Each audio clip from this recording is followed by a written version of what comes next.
만입니다. 위클리 리포트 8월 3주차 바로 시작하도록 하겠습니다.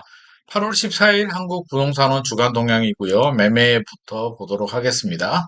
일단 숨고르기라고 제가 제목을 정했는데요. 왜 숨고르기냐? 전국이 0.04에서 0.04 똑같고요. 서울은 0.09에서 0.09, 지방은 0에서 0.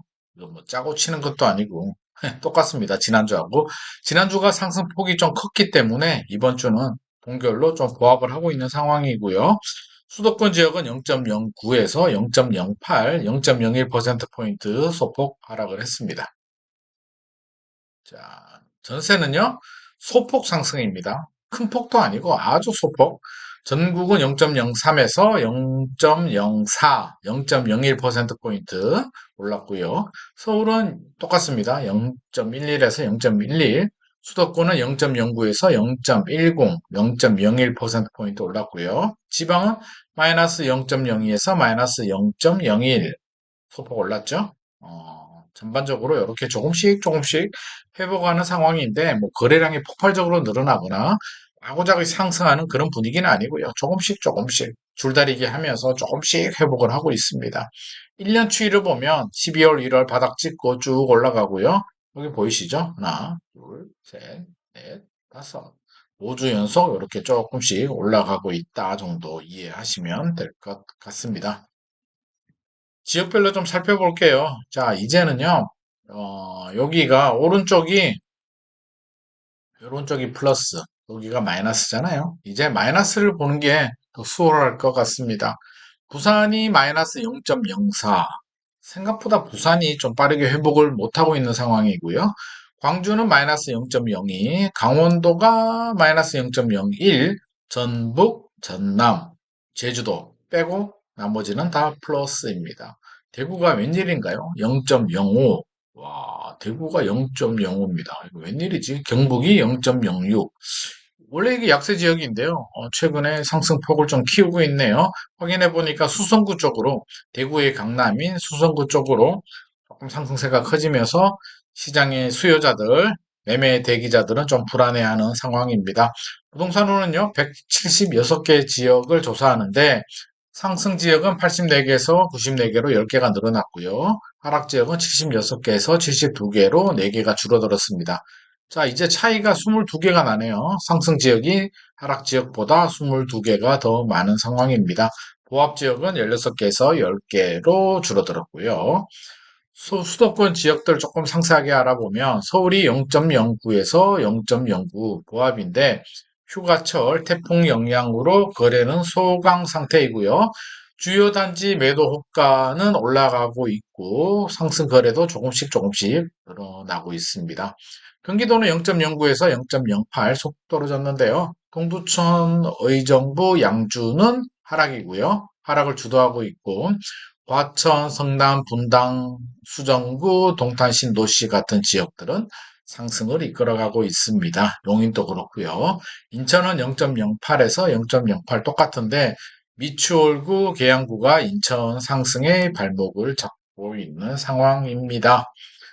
이번 주 이슈는요, 50년 만기 상환부터 대출 이야기입니다. 나이 제한을 하겠다는 거예요. 34세 이상은 규제하는 거로 검토 중이라고 합니다. 검토 중인데 이제 반발을 하죠. 4050은 왜 젊은 사람들만 기회를 주냐? 우리는 왜 50년 대출을 기회를 막냐라고 반발을 하는데 이게 무슨 의미냐면요. 옛날에 10년 전에는 만기 일시 상환, 이자만 내면서 거치 기간 동안 이자만 내다가 집을 팔면 한꺼번에 다 상환해버리는 만기 일시 상환이 대세였습니다. 이자만 내면 되니까 부담이 적으니까 대출을 많이 받아서 투기를 많이 했다는 얘기죠. 정부에서 집값이 오르니까 규제를 합니다. 가계부채도 관리를 해야 되기 때문에 원금과 이자를 같이 내게 합니다. 부담스러우니까 대출 많이 받지 말라는 의미죠. 그러다가 작년 올 1월 집값이 떨어지니까 정부에서 부담을 낮춰주고 싶은데 그래서 기간을 30년에서 40년, 50년, 50년으로 늘려줍니다. 기간이 늘어진다는 얘기는 오랫동안 갚아야 되니까 월 상환액은 줄어들겠죠. 그런 편법입니다. 제가 볼 땐 편법이에요. 차라리 만기 일시 상환을 부활하는 게 맞지 않을까 싶습니다. 이게 편법으로 50년 만들어 놓고 가계부채 늘어나니까 나이 제한을 걸겠다? 세대 간의 편가르기 아닙니까? 이런 거는 바람직하지 않습니다. 편가르기 하지 말고 차라리 만기 일시 상환을 부활해 주는 게 맞을 것 같고요. 부동산 시장 이야기 좀 해봐야 될 것 같습니다. 전문가 8명 중에서 7명은 오른다라는 뉴스가 나왔는데 질문 내용을 보면은요. 트릭이라고 봅니다. 왜? 하반기.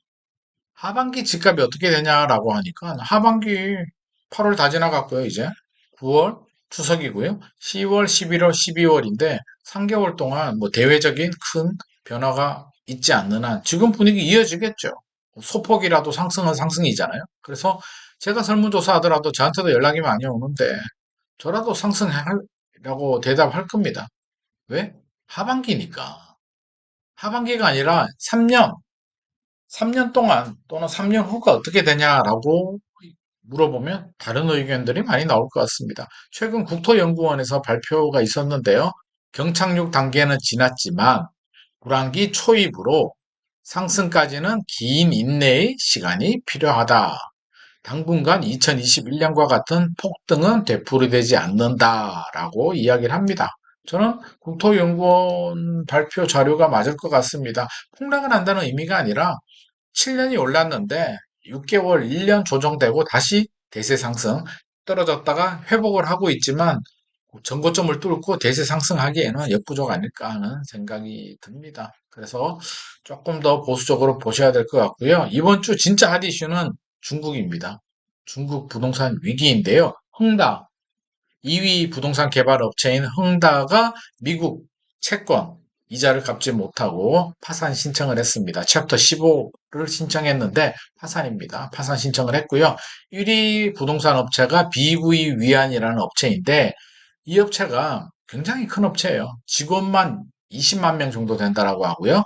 총 지분 가능 금액이 221조 원인데 달러 채권 296억 원에 갚지 못해서 지금 문제가 된다라고 합니다. 30일 이내 유예기간 동안 못 갚으면 디폴트가 되는데 아니 221조가 있는 회사가 296억 원을 못 갚는다고? 이상하죠? 왜냐하면 부채가 255조고요. 지금 중국 상황이 굉장히 심각합니다. 지금 왜 심각하냐면 중국은요, 음, 땅이 국유 나라 땅이에요. 그래서 지방 정부가 땅을 100년 임대를 빌려주고 돈을 받고, 뭐 개발업체들이 100년 동안 땅을 빌려서 아파트를 짓고 분양을 하는데 선분양 제도인데요. 우리나라는 계약하고 계약금 내고 중도금 내고 입주할 때 아파트 다 지으면 잔금을 내는데 중국은 잔금까지 미리 다 냅니다. 그리고 나중에 입주를 해야 되는데 지금 시진핑 주석이 뭐 3연임을 앞두고 몇 년 전에 투기를 이제 여론이 안 좋으니까 투기 막고 투기하지 마라라는 정책의 규제를 합니다. 그러니까 집값이 폭락하죠. 여기에 미중 간의 무역 갈등에 여러 가지 내수 경제 침체, 인구 감소에 모든 게 맞물리다 보니까 중국이 고성장을 못하고 경제 성장률이 떨어지면서 내수 경제도 안 좋아지고 지금 뭐 세계 공장 역할도 못하고 자금은 유출이 되면서 부동산 경기가 안 좋아지니까 지금 뭐 총체적인 난국기에 빠져버렸습니다. 그래서 돈을 받고 지어줘야 될 아파트가 뭐 200만 채가 된다라고 하는데 수출, 내수 동반 하락이고요. 비구이 위안이 좋은 업체입니다. 이게 현금 뭐 그런 그 능력이 갚을 수 있는 능력이 93% 현금성 자산이 그렇게 되는데 이거보다 낮은 업체들이 여기가 비구이 위안이 부도가 나면 줄 도산이 나겠죠. 도미노. 그러면 중국 어떻게 될까요? 아, 저는 상당히 심각하다. 중국의 헝다가 96년에 지었나요? 비구이 위안이 92년인가? 반대인가? 아무튼 90년대에 주로 이제 이런 대형 개발 업체들이 만들어지면서 중국이 급격한 경제 성장을 합니다. 한 번은 와야 되죠. 일본도 잃어버린 30년, 우리나라도 IMF 외환 위기도 겪었고, 여러 가지 어려움이 있었는데, 중국은 탄탄대로 30년 동안 성장만 하다가 이제 드디어 위험에 봉착을 했죠. 미국 같은 경우는 대공황도 이겨내고 1차 대전, 2차 대전, 한국전쟁, 베트남 전쟁, 수많은 전쟁과 위기를 극복해온 나라고요. 중국은 이제 처음으로 맞이하는 위기인데 이걸 어떻게 극복할지가 가장 관건이고요. 이 중국이 진짜 경제 위기가 와버리면 우리나라 최대 수출국이기도 하고요. 총체적인 난국입니다. 그러면 글로벌적으로도 글로벌 금융위기가 재현될 가능성도 있고요.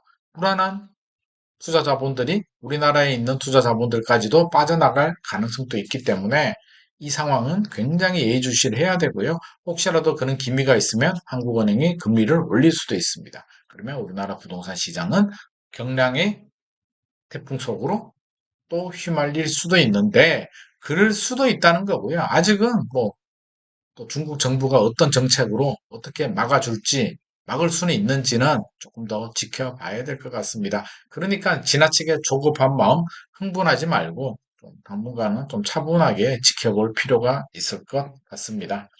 오늘의 내용이 도움이 되셨다면 좋아요와 구독 부탁드립니다.